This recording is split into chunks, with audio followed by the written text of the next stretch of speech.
He handed her the divorce papers with the same casual indifference he used to pass the salt. After 10 years of marriage, Gregory Stanton decided his wife Catherine was an outdated model ready to be traded in for someone younger, sleeker, his secretary. He smirked as he planned his new life funded by the generous settlement he was sure to get. He saw Catherine as a quiet, unassuming artist, a woman he had long since outgrown. What he forgot, what he so foolishly overlooked, was her last name, Vance. He had married the daughter of Harrison Vance, a man who didn't just play the game of high finance. He owned the entire board. This isn't just a story of a divorce. It's the story of how a titan of industry taught his arrogant ex-son-in-law the true brutal meaning of the word bankrupt. The silence in their sprawling Upper East Side brownstone had become a living entity. It breathed in the spaces between Gregory Stanton's clipped one-word answers and Catherine Vance's fading attempts at conversation. For the past year, the silence had grown feeding on missed dinners, late nights at the office, and the ever-present cloying scent of a perfume that wasn't hers, a cheap but persistent gardenia that clung to the lapels of his Brioni suits. Catherine traced the rim of her wine glass, the deep red of the Merlot, a stark contrast to the sterile white marble of their kitchen island. It was their 10th anniversary. Or more accurately, it was the 10th anniversary of the day they had signed their marriage certificate. The celebration, like their communication, was non-existent. Greg was late. Again. Just closing a massive deal, Kate. You wouldn't understand the pressure he had texted 3 hours ago. The condescension was a familiar sting. In the early years, he had admired her work as a budding architect, her eye for sustainable design and community-focused spaces. Now he called it her little hobby, a quaint pastime for a woman who didn't have to worry about a real career. He had forgotten that her little hobby had won the prestigious Pritzker Architecture Prize nomination 5 years ago, an achievement he had dismissed as a fluke. Her career was built on creating foundations, on understanding the load-bearing walls and the structural integrity required to make something last. She saw the cracks in their own foundation with a painful clarity. They were no longer hairline fractures. They were gaping fissures, threatening to bring the whole facade crashing down. The source of the poison had a name, Jessica Thorne, his executive assistant. Greg had hired her a year ago, praising her efficiency and go-getter attitude. Catherine had met her once at a company gala. Jessica was all sharp angles and a predatory smile, her eyes lingering on Greg a moment too long. She had called Catherine Mom, the word dripping with a syrupy feigned respect that felt more like an insult. The evidence had been a slow, insidious trickle. The late-night texts he'd laugh off as urgent work matters. The credit card statements with charges for lunches at intimate French bistros Catherine had never been to. The way he now guarded his phone as if it were a state secret. Catherine wasn't a fool, but she was a romantic, a believer in the vows they had taken. She had tried to talk to him to bridge the chasm that had opened between them, but it was like talking to a brick wall, a handsome, impeccably dressed brick wall. At 10:47 p.m., the front door finally clicked open. Greg strode in, pulling at his silk tie, his face flushed with a triumphant energy that had nothing to do with work. The gardenia scent was stronger than ever. "We did it," he announced, tossing his briefcase onto a leather armchair. "We landed the Oakhaven development contract." "This is it, Kate. This is the big one. Stanton Innovative Designs is going to the next level." He didn't mention their anniversary. He didn't ask where she had been or how her day was. He walked straight to the liquor cabinet and poured himself a generous measure of Macallan 25. Catherine's voice was quiet, almost a whisper against the vastness of the room. "Congratulations, Greg." He took a long swallow of the scotch, his back to her. "This changes everything. No more small-time projects. We're in the major leagues now." She finally looked up from her wine, her heart a cold, heavy stone in her chest. "Does it change us, Greg?" He turned, and for the first time she saw the annoyance in his eyes wasn't veiled. It was raw and impatient. "What is that supposed to mean? I'm out there building an empire for us, and you're asking me cryptic questions." "I'm asking if you're happy," she said, her voice gaining a sliver of strength. "If we're happy." He let out a short, bitter laugh. "Happiness is a luxury, Kate.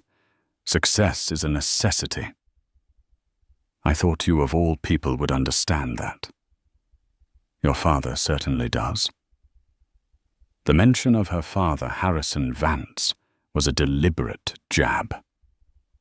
Greg had always had a complicated relationship with his father-in-law's immense wealth and power. He was both desperate for his approval and resentful of his shadow. Harrison Vance was a corporate leviathan, the chairman of Vance Global Holdings, a conglomerate with interests in everything from logistics to biotechnology. He was a name that made markets tremble. To Greg, Harrison was the ultimate benchmark of success, a benchmark he was pathologically driven to meet on his own terms. "My father has nothing to do with this," Catherine said steadily. "This is about you and me. This is about your assistant." The name hung in the air between them, unspoken but deafening. Greg's face hardened, his affable mask crumbling away to reveal the cold, hard ambition beneath. He set his glass down with a sharp click. "You're right," he said, his voice devoid of all warmth. "This is about you and me. And it's over." The words hit her with the force of a physical blow. She felt the air leave her lungs. "What? It's over." "Catherine," he repeated, walking towards the grand staircase, already mentally moving on. "I want a divorce. I've been meaning to tell you, but I was waiting for the Oakhaven deal to close. It simplifies things. 10 years of life, love, and shared dreams reduced to a matter of convenient timing. You're leaving me. For her." The question was a choked whisper. Greg paused, his hand on the banister. He didn't even have the decency to deny it. "Jessica understands me. She understands my ambition. She's not content to sit on the sidelines and sketch buildings for non-profits. She wants to be in the arena." He looked at Catherine, and his expression was one of pity. It was the most insulting thing he could have done. "We've just grown apart, Kate. It happens. People change." Catherine stood frozen, her wine glass clutched in her hand. The silence she had been living with for a year suddenly erupted into a deafening roar in her ears. He was throwing her away. He was discarding their life together for a cheaper fare and a bigger contract. He continued up the stairs, his footsteps echoing in the cavernous space. "My lawyer will be in touch with yours tomorrow," he called down. "Let's try to be civilized about this. I'll be generous, of course. For old time's sake." As he disappeared into their bedroom, the room they had shared for a decade, to pack a bag, Catherine slowly lowered her hand. She looked at the expensive wine, the polished marble, the architect-designed lighting that cast a warm glow over the cold, empty space. This wasn't a home anymore. It was a monument to a lie. A single tear traced a path down her cheek. He thought he was in control. He thought he was the one making all the moves, dictating the terms of their separation. He believed her to be the quiet, gentle artist he could easily set aside. He had forgotten that a foundation, when attacked, relies on its bedrock. And her bedrock was a man named Harrison Vance. In his arrogance, Gregory Stanton hadn't just ended a marriage, he had declared war on an empire. The meeting took place in a glass-walled conference room on the 50th floor of a midtown skyscraper, the office of Greg's divorce attorney, a shark named Alistair Finch. The view of Central Park was breathtaking, a sea of green and gold under the autumn sun. But Catherine saw none of it. Her world had shrunk to the polished mahogany table and the smug faces of the two men sitting opposite her and her lawyer, a calm, methodical man named Robert Abernathy. Abernathy was her father's man, dispatched the morning after Catherine's tearful late-night call to Harrison. He was in his late 60s, with a mind as sharp as a shard of glass and a loyalty to the Vance family that was absolute. He had reviewed the prenuptial agreement she and Greg had signed a decade ago, an ironclad document drafted by his very own firm. Mr. Stanton's demands are audacious. Abernathy had told her that morning, his tone dry as dust. He seems to be operating under a severe misapprehension of his legal standing. Now, sitting across from that misapprehension in the flesh, Catherine understood. Greg was radiating a confidence that bordered on megalomania. Fresh off his Oakhaven deal, he saw himself as an untouchable titan of industry, a self-made man who had earned his seat at the table. So let's get down to it. Finch began sliding a leather-bound folder across the table. Gregory has been more than reasonable in his proposal. In the interest of a swift and amicable resolution, he is not seeking any claim on Catherine's personal trust, which, as we all know, is substantial. He paused, as if expecting gratitude. Abernathy simply stared back, his expression unreadable. Finch cleared his throat and continued. Gregory will of course be keeping the brownstone. He considers it the primary asset of the marriage, a reflection of his success. He is also requesting 50% of all liquid assets accumulated during the marriage, which includes the joint investment portfolio with Morgan Stanley. And finally, a one-time alimony payment of $5 million to compensate for the emotional distress and the career sacrifices he made to support Catherine's artistic endeavors. Catherine felt a bubble of hysterical laughter rise in her throat. Career sacrifices. He had openly mocked her work for years. He wanted the house she had personally redesigned and renovated, pouring her heart and soul into every detail. He wanted $5 million for the emotional distress of cheating on her with his secretary. Before she could speak, Abernathy held up a hand, a small, subtle gesture. Mr. Finch. Mr. Stanton. He began, his voice even and calm. Let us be perfectly clear. The prenuptial agreement signed by both parties on June 12, 2015, is unequivocal. In the event of a dissolution of the marriage due to infidelity, the at-fault party forfeits all claims to shared property and is entitled to no alimony whatsoever. Greg scoffed, leaning back in his chair with a theatrical sigh. Oh, come on. That infidelity clause is archaic. It'll never hold up in court. Who's to say who was at fault? Marriages are complicated. Are they? Abernathy asked, his eyes locking onto Greg's. Because I have here a sworn affidavit from the concierge at the Mandarin Oriental detailing Mr. Stanton's weekly meetings with a Miss Jessica Thorne for the past 8 months. I have receipts from Tiffany & Co. for a diamond necklace not purchased for my client. I also have a digital forensics report from Mr. Stanton's personal laptop, the one registered as a joint marital asset, which contains a rather extensive record of his correspondence. Would you like me to read from it? Greg's confident smirk faltered. A flicker of panic crossed his eyes before he masked it with anger. That's an invasion of privacy. You can't use that. We can and we will, Abernathy stated flatly. The laptop was purchased with funds from a joint account, making it marital property. The evidence is admissible, and it is damning. Finch, the high-priced lawyer, shifted uncomfortably. He hadn't expected this level of preparation. He had expected a tearful, heartbroken wife willing to pay any price to make the pain go away. He hadn't expected the legal arm of Vance Global Holdings.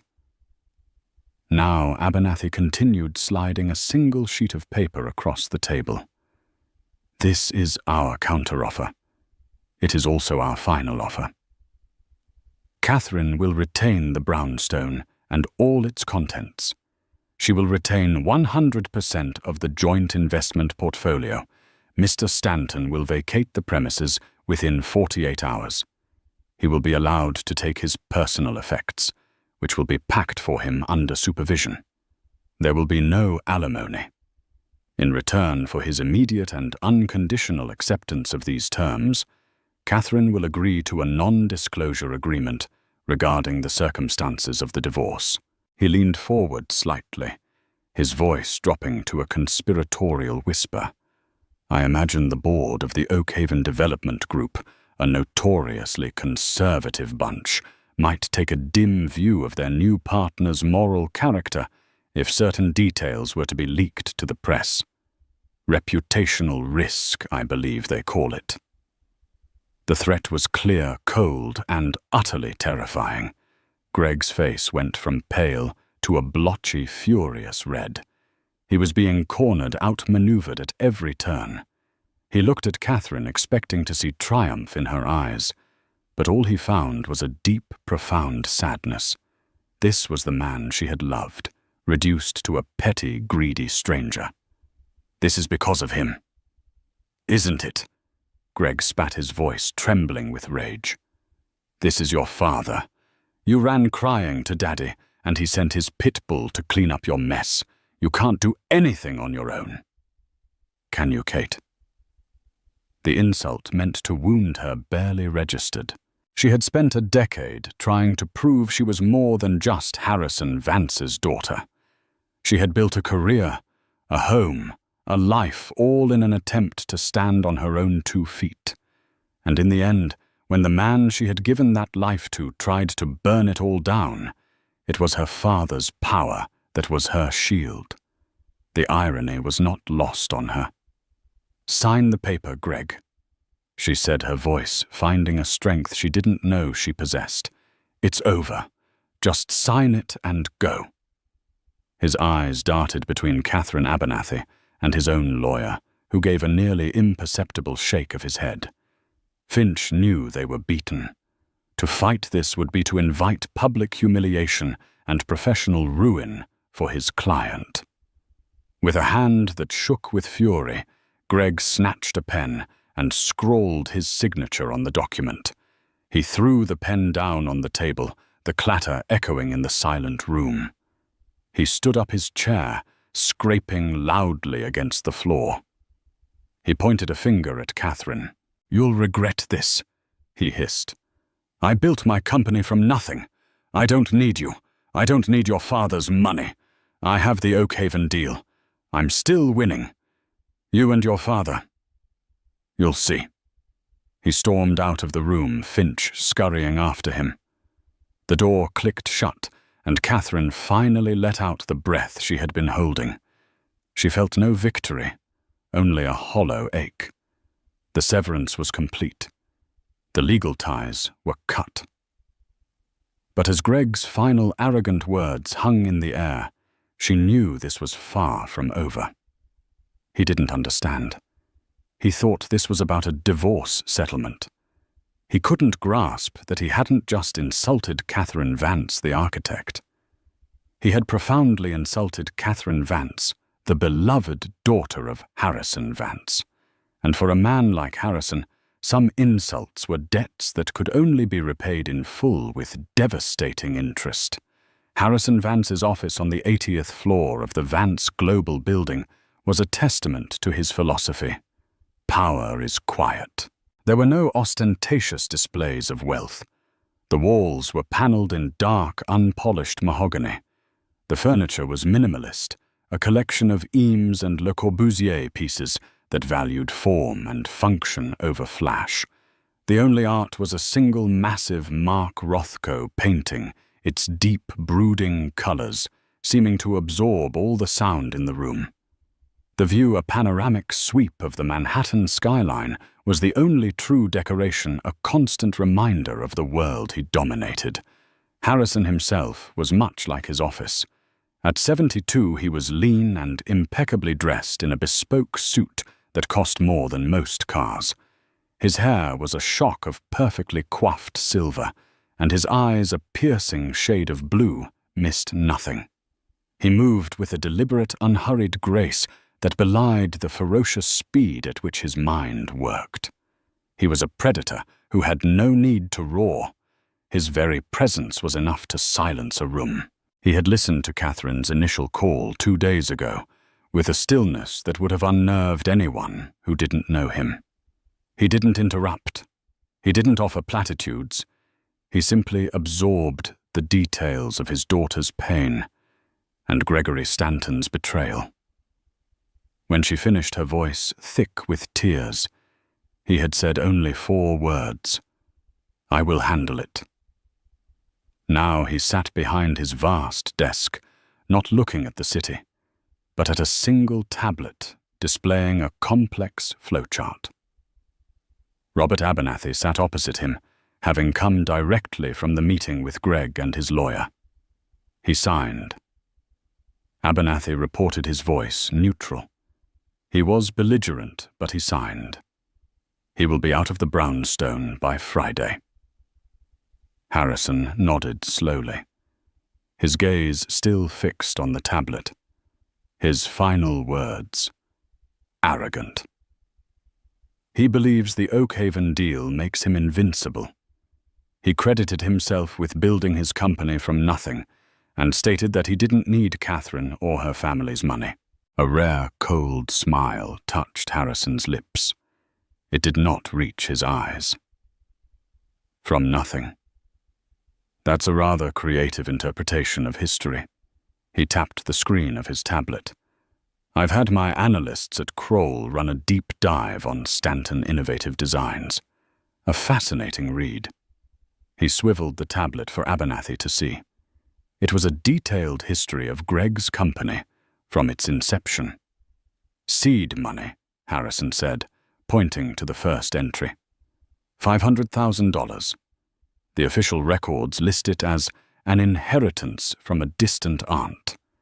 In reality, it was an anonymous wire transfer from a subsidiary of a Vance Global Trust, a wedding gift I made to Catherine, which she then loaned to her ambitious new husband, so he could feel like he was building something himself.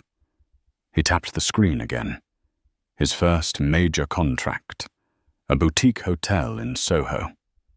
The developer, a Mr. Peterson, was remarkably accommodating on his terms. Coincidentally, Mr. Peterson's construction firm had a $40 million loan with Gibraltar Financial, a bank, where Vance Global holds a 19% stake. A quiet word from me to the bank's chairman ensured Mr. Peterson was receptive to the promising new architect. He continued down the list.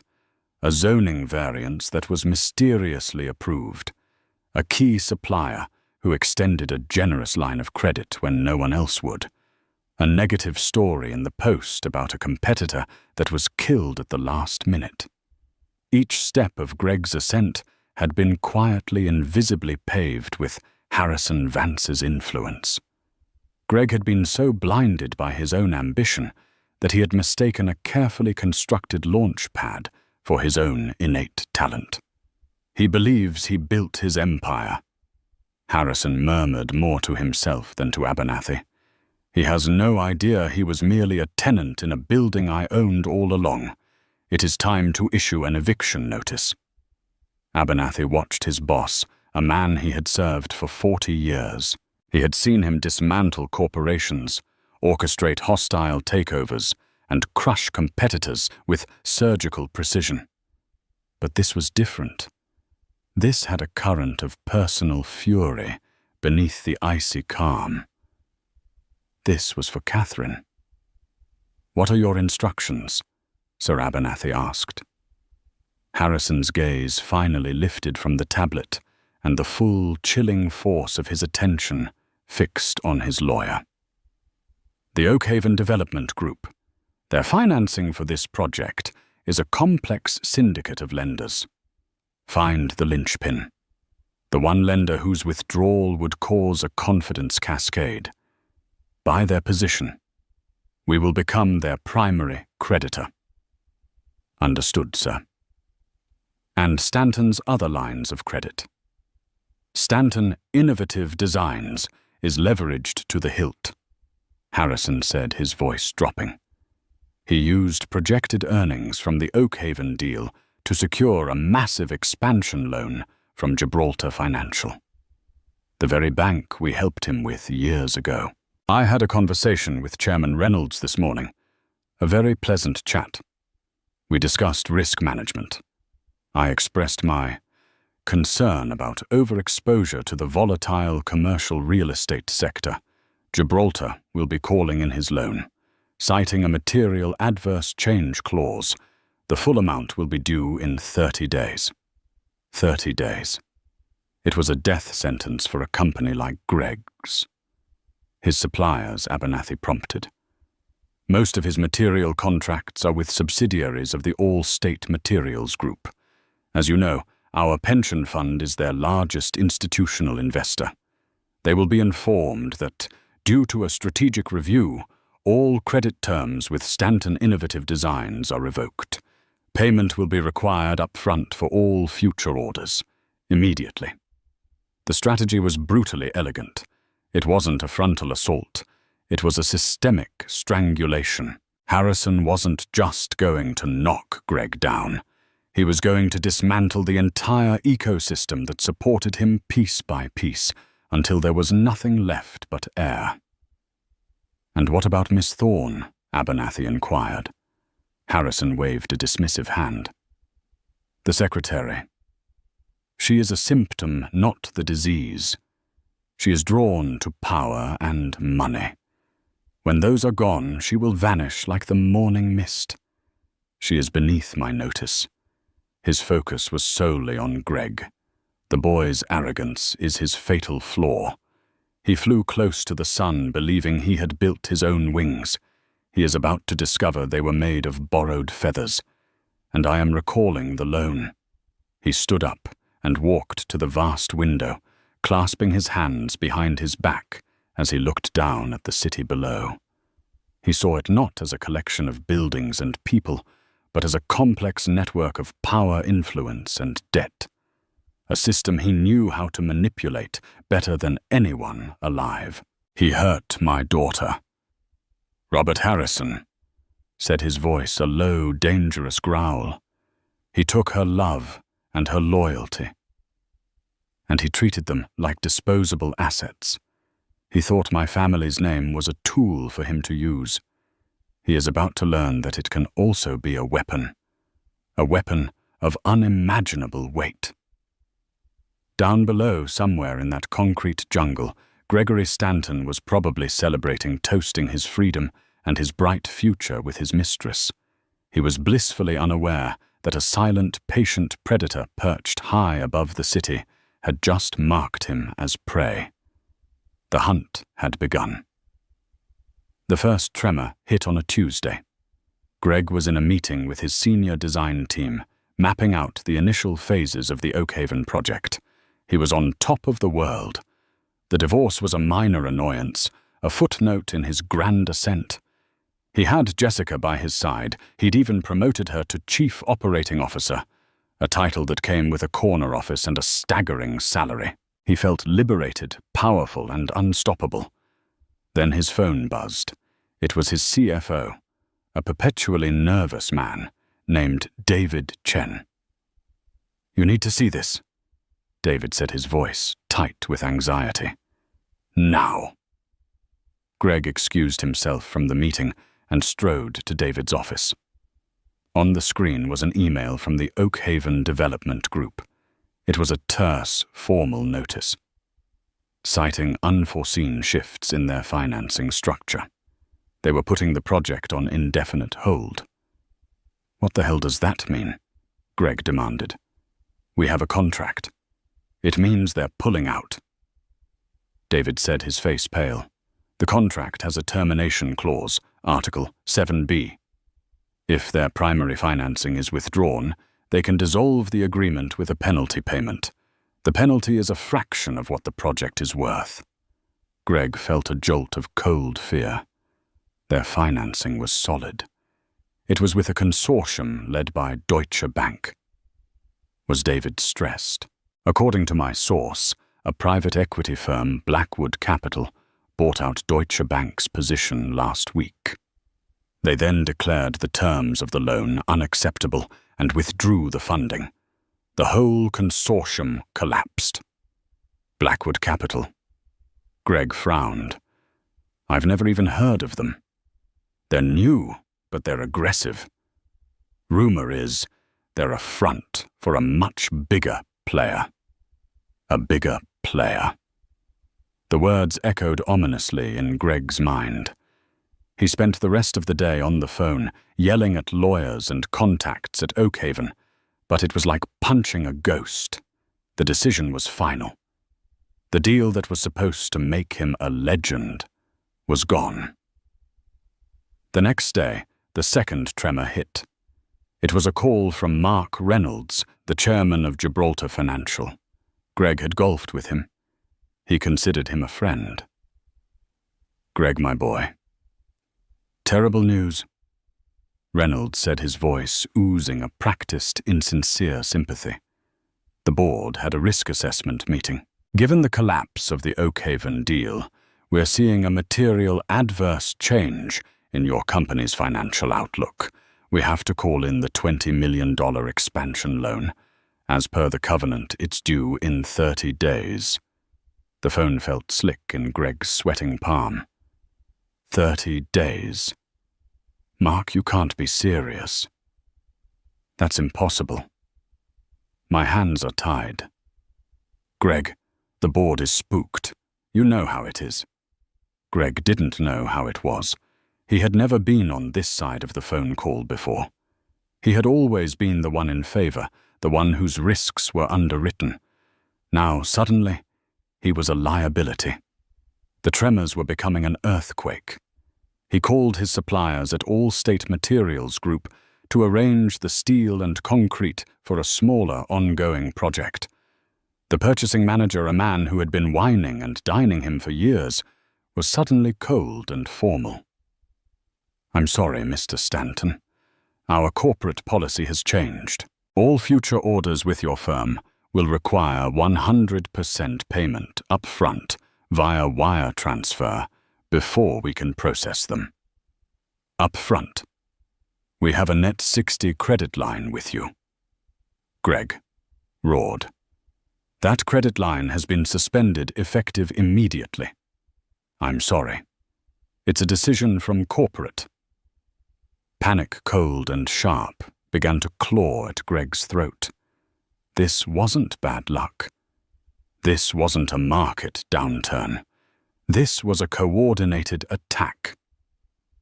One by one, the pillars holding up his business were being kicked out from under him. The Oakhaven deal, his bank financing his supply chain, all gone within 48 hours. He retreated to his office, the grand space he had designed as a monument to his own success. It now felt like a tomb. Jessica came in her usual confident swagger, replaced by a nervous energy. Greg, what's going on?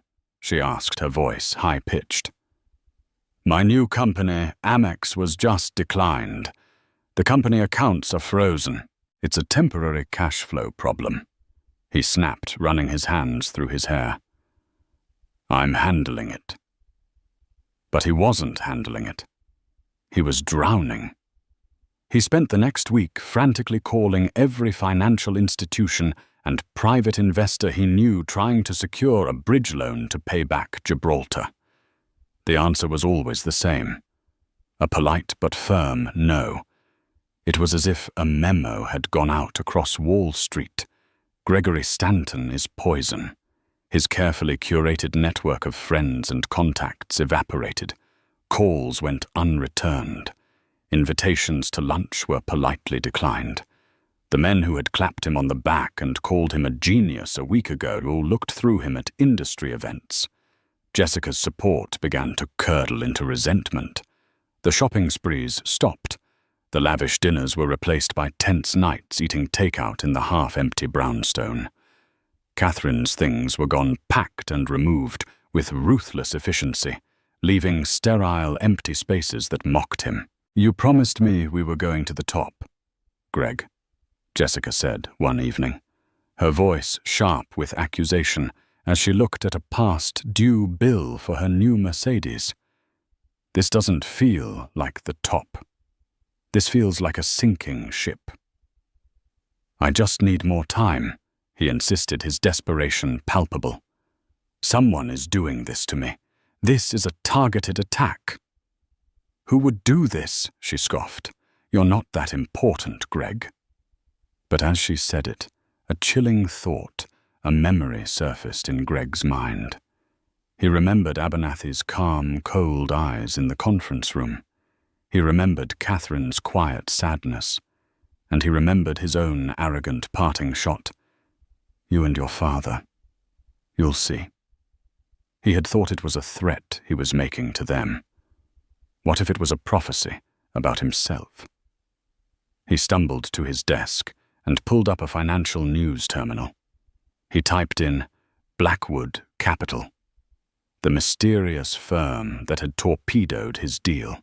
There wasn't much information, just a registered address in Delaware and a list of managing partners he didn't recognize. He started cross-referencing the partners' names. One of them, a John C. Riley, had previously served on the board of a biotech company. He dug deeper. That biotech company had been acquired 3 years ago by Vance Global Holdings. The blood drained from his face. It wasn't a coincidence. It was a signature. He then searched for Allstate Materials Group's largest investors. The top of the list was the Vance Global Employee Pension Fund. Finally, he looked up the board of directors for Gibraltar Financial. 3 of the 12 members had direct ties to companies within the Vance global empire. It was all connected. Harrison Vance. It wasn't a loud, angry declaration of war.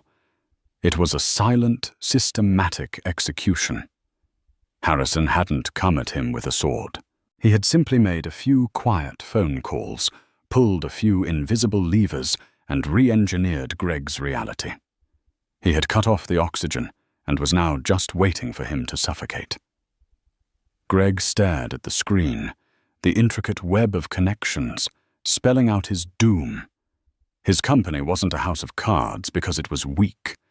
It was a house of cards because Harrison Vance had owned the table it was built on the entire time. And now he was simply quietly clearing it off. The final 30 days of Gregory Stanton's professional life were a masterclass in psychological torture. Every morning brought a fresh hell. Valued employees, smelling the blood in the water, began to tender their resignations. Subcontractors filed liens against his projects for non-payment. The IRS sent a notice of an impending audit. The edifice of his success was not just cracking. It was being pulverized into dust, and he was trapped inside. He became a ghost, haunting the halls of his own company.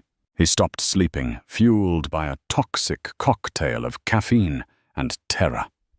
He lost weight, his expensive suits hanging loosely on his gaunt frame. The charismatic, confident man who had charmed clients and seduced his secretary was gone, replaced by a paranoid, hollow-eyed wreck. Jessica, predictably, was the first rat to leave the sinking ship. She packed her things one afternoon, while he was desperately trying to renegotiate terms with a furious concrete supplier. He came back to her office to find it empty, save for a single sheet of paper on the desk. It was her resignation. No goodbye, no explanation. She had just vanished another ghost in his rapidly collapsing world. He later heard she'd taken a job with his biggest competitor, no doubt using the proprietary information she'd gleaned from him as her signing bonus. The day of the reckoning arrived with a cold grey drizzle that mirrored the state of Greg's soul. It was the deadline for the Gibraltar financial loan repayment. He was sitting in his office, staring at a bank balance that was less than his monthly mortgage, when his assistant temp, the only one he could afford, told him a Mr. Abernathy was here to see him. Greg's heart hammered against his ribs. He felt a surge of pure, impotent rage. He straightened his tie, smoothed his hair, and walked out to the reception area, determined to face his executioner with some semblance of dignity. Robert Abernathy stood by the window looking out at the rain-streaked city. He was the same calm, immovable figure from the divorce meeting. He turned as Greg approached, his expression neutral. "Mr. Stanton," he said, his voice polite. "Thank you for seeing me." "What do you want?" Greg snarled. "Have you come to dance on the grave?" "Not at all," Abernathy replied smoothly. "I am here on behalf of a client who has recently acquired your debt from Gibraltar Financial. As you have defaulted on the payment, my client is now the primary lien holder on all assets of Stanton Innovative Designs, including its intellectual property, ongoing contracts, and all physical property." Greg stared at him, uncomprehending. "Your client? Who?" "It seems your company is officially bankrupt," Abernathy continued, ignoring the question. "A sad day. However, my client saw an opportunity. They have purchased the company lock, stock, and barrel from the receivers. For pennies on the dollar, I might add." The rage in Greg's chest was replaced by a creeping, icy dread. "Who bought my company?" he whispered. Abernathy allowed himself a small, thin smile. The new owner felt it was important to oversee the transition personally. "She is waiting for you in your old office." "She..." The word hung in the air. Suddenly, Greg couldn't feel his legs. He stumbled past Abernathy, his mind refusing to process the implication. He pushed open the door to his office, the room that had been the center of his universe. And there she was. Catherine Vance was standing by his desk, not looking at him, but at the blueprints for the Oakhaven project, which were still tacked to the wall. She was not the heartbroken, tear-streaked woman he had left behind. She was dressed in a tailored navy blue power suit, her hair pulled back in a sleek, professional style. She radiated a quiet confidence and an authority he had never seen in her before. She looked powerful. She looked like her father. She turned to face him, her eyes calm and clear. There was no hatred in them, no anger. Just a cool, dispassionate assessment that was somehow more terrifying than any rage. "Hello, Greg," she said, her voice even. "Kate, what is this?" "What have you done?" he stammered. "Me." She raised an eyebrow. "I haven't done anything.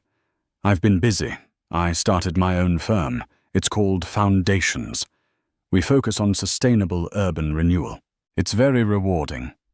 She gestured around the office. "This, however, is my father's work. A little side project of his.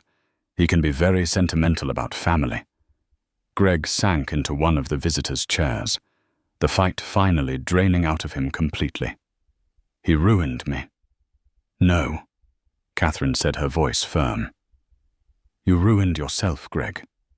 My father just removed the safety nets you never knew you had. He took away the invisible advantages, the favorable loans, the friendly suppliers. He made you stand on your own 2 feet, and you just collapsed. It turns out the empire you built was nothing more than a subsidized fantasy.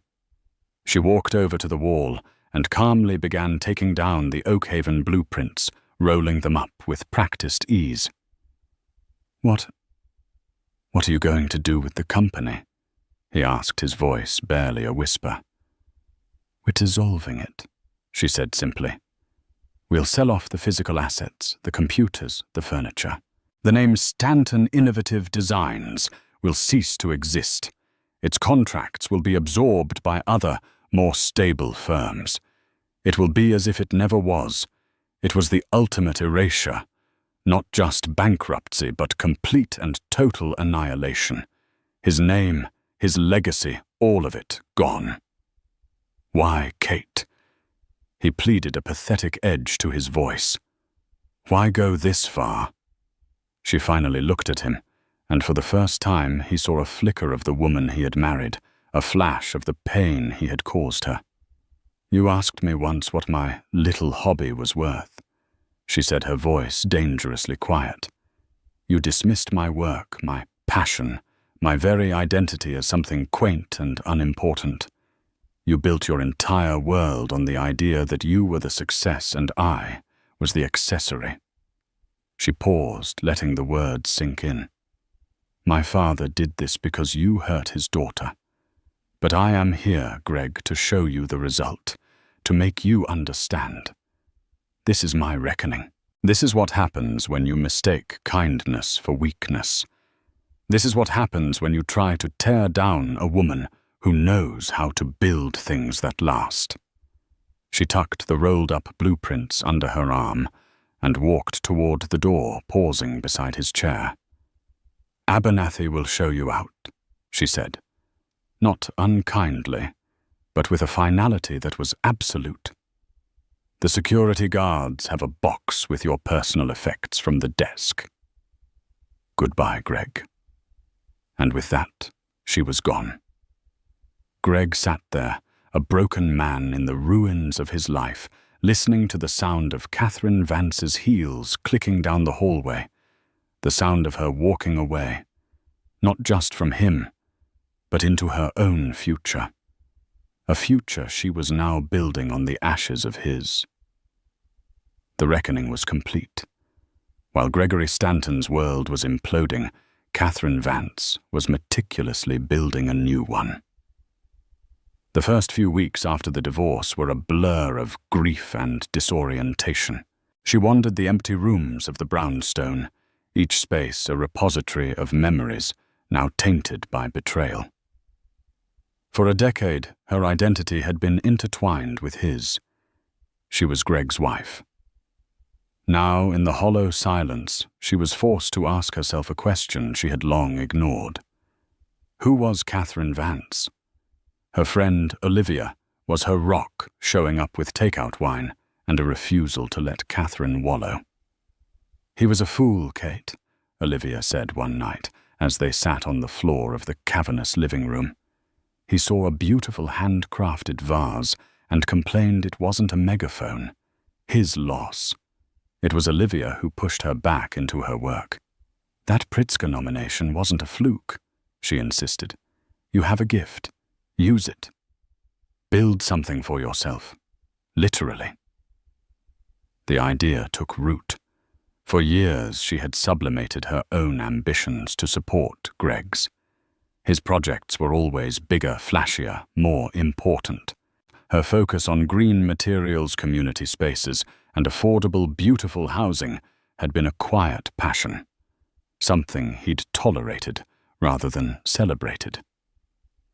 Now there was nothing holding her back. She converted a spare wing of the brownstone into a design studio, trading expensive furniture for drafting tables and corkboard walls. She called her new firm Foundations Architecture, a name that was both a professional statement and a personal mantra. She would build things that were strong, honest, and designed to last. Her first move was to call her father, not for money, but for advice. "I'm starting my own firm," she told him, her voice steady and determined. Harrison Vance was silent for a moment on the other end of the line. When he spoke, there was a deep pride in his voice. "Good. What do you need?" "Nothing," she said quickly. "I don't want a handout, Dad. I need to do this myself. But I would like to pitch for the old Docklands redevelopment project. The one the City Council has been trying to get off the ground for years." It was a notoriously difficult project, mired in bureaucracy and community opposition. Most major firms wouldn't touch it. It was exactly the kind of challenge Catherine craved. "I will make sure your proposal is seen by the right people," Harrison said. "The rest is up to you." She poured everything into the proposal. She didn't just design buildings, she designed a community.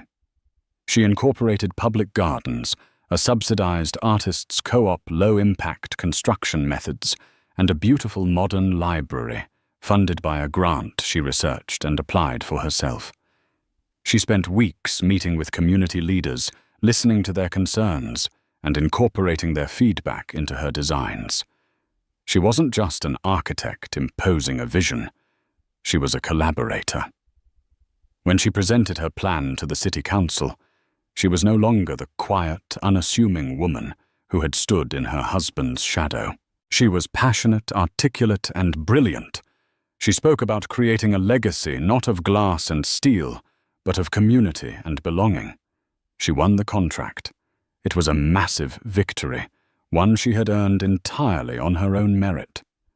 The news sent a ripple through the architectural world. Foundations. Architecture. The new firm on the block had landed the unlandable project. Work became her therapy and her salvation. She hired a small, dedicated team of young, bright architects who shared her vision. Her studio became a vibrant hub of creativity and collaboration, a stark contrast to the toxic, ego-driven environment at Stanton Innovative Designs. She was in her element, doing the work she was born to do. She was happy. It was a deep, resilient happiness she hadn't felt in years. It was 3 months after she had last seen Greg that their paths crossed one final time. She was on site at the Docklands, overseeing the initial groundwork when she saw him. He was working as part of the demolition crew, a subcontractor hired by the main construction company. He was thin-weathered and almost unrecognizable in a hard hat and a dirty safety vest. The Brioni suits and Patek Philippe watch were gone, replaced by worn-out jeans and calloused hands. He saw her at the same time. His face flushed with shame, and he quickly turned away, hoping she hadn't noticed. But she had. Catherine felt a pang, not of pity, but of a strange, distant closure. This was the reality of his empire. Without her father's invisible hand, this was where his own talent and ambition had led him. She walked over her own hard hat, firmly in place. The crew boss saw her coming and immediately grew deferential. "Ms. Vance, everything to your satisfaction." "Everything's fine, Bill," she said, her eyes on Greg's back. "I was just wondering about that man over there. Is his work satisfactory?" Bill squinted. "Stanton. Yeah, he's okay. Grumbles a lot, but he shows up on time.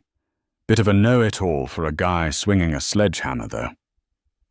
Catherine simply nodded. She could have had him fired. One word from her, and he would be gone. The thought flickered and died. There was no point. The war was over. She had already won. She walked away without another word. She didn't need revenge. Her success, her happiness, her thriving new life, that was the only statement that mattered. She was Catherine Vance, the architect, a builder, a creator. She was a phoenix who had not just risen from the ashes of a failed marriage, but had used those very ashes to fertilize the ground for a brilliant new beginning. As she looked out over the sprawling construction site at the foundation of the new community she was creating, she knew with absolute certainty that the best was yet to come. 2 years later, the Vance Global Holdings annual charity gala was in full swing at the Metropolitan Museum of Art. The grand hall was filled with the city's elite financiers, politicians, artists, and philanthropists. At the center of it all, standing beside her father, was Catherine Vance. She was no longer just Harrison Vance's daughter. She was a luminary in her own right. Foundations. Architecture was the most talked about firm in the city. The Docklands project, now nearing completion, was being hailed as a masterpiece of urban renewal, a model for cities around the world. It had won her a slew of awards, and this time no one dared call it a fluke. Catherine had become a powerful voice in her field, sought after for her innovative ideas and her unwavering integrity. She moved through the glittering crowd with an easy grace and a confidence that was born not of privilege, but of achievement. She wasn't the timid woman who had once shrunk from the spotlight. She was a woman who had built her own stage and was now comfortably commanding it. Her father watched her, a rare, genuine smile on his face. Their relationship had transformed. The protective, distant billionaire had become a mentor and a confidant. He saw her not as a fragile daughter to be shielded, but as a brilliant successor, a different kind of titan who built with compassion instead of ruthlessness. He had torn down Greg's world to protect her, but she had built her own world through her own strength. Later in the evening, as she was speaking with the mayor about a new public housing initiative, Robert Abernathy approached her quietly. "Catherine," he said with a respectful nod, "I thought you might be interested to know. Gregory Stanton was officially released from his bankruptcy protection last week. All debts settled, though he remains, for all intents and purposes, destitute." "And what is he doing now?" she asked, her curiosity clinical rather than emotional. "He is working as a draftsman for a small firm in New Jersey," Abernathy reported. "Low-level work. He designs strip malls and parking garages. Apparently his name is so toxic in the New York architectural community that it's the only work he could find." Catherine pictured it for a moment. Greg, the man who dreamed of gleaming skyscrapers, now hunched over a desk drawing parking space dimensions. There was a certain cosmic justice to it. He who had looked down on her little hobby was now engaged in the most soulless, anonymous work their field had to offer. And Miss Thorne, she found herself asking. She lasted 6 months at the competitor's firm before being let go for performance issues, Abernathy said with a hint of satisfaction. "Last I heard, she was a real estate agent in Westchester, a very competitive market." They were footnotes in a book she had long since finished reading. Their fates were no longer her concern.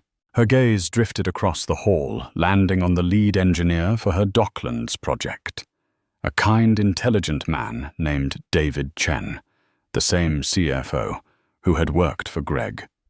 She had hired him after Stanton Innovative Designs collapsed, seeing his talent and integrity. They had bonded over long nights working on the project, and a gentle, respectful romance had begun to bloom. He caught her eye and smiled, a warm, genuine smile that held no agenda, only affection. She smiled back, a feeling of profound peace settling over her. Her life was full, not just with success, but with purpose, respect, and the promise of a love built on a true foundation of partnership. She had survived the betrayal and the heartbreak. She had emerged from the wreckage, not just intact, but stronger, truer to herself than ever before. Gregory Stanton had tried to demolish her life, But he had failed to understand a fundamental principle of architecture, a principle she now embodied. You can't destroy a structure by attacking its facade. Real strength, lasting strength, comes from the integrity of the foundation. And her foundation, built of self-respect, passion, and the unshakable love of her family, was and always would be unbreakable. She had not only rebuilt her life, she had created a stunning, enduring masterpiece. Catherine's story is a powerful reminder that the quietest people often have the most powerful allies, and that true wealth isn't in a bank account, but in self-respect and integrity. Gregory Stanton learned that lesson the hard way, losing everything because he underestimated the woman he betrayed. He saw her as an accessory to his success, forgetting she was the daughter of the man who had silently engineered that success all along. From the ashes of a devastating betrayal, Catherine didn't just get revenge. She rediscovered her purpose and built an empire of her own, on her own terms. What did you think of Harrison Vance's epic silent revenge? Was it justified, or did it go too far? Let us know your thoughts in the comments below. If you were moved by this story of justice and empowerment, don't forget to hit that like button, share this video with someone who needs to see it, and subscribe to our channel for more unforgettable tales of karma and consequence. Your support helps us bring these stories to life,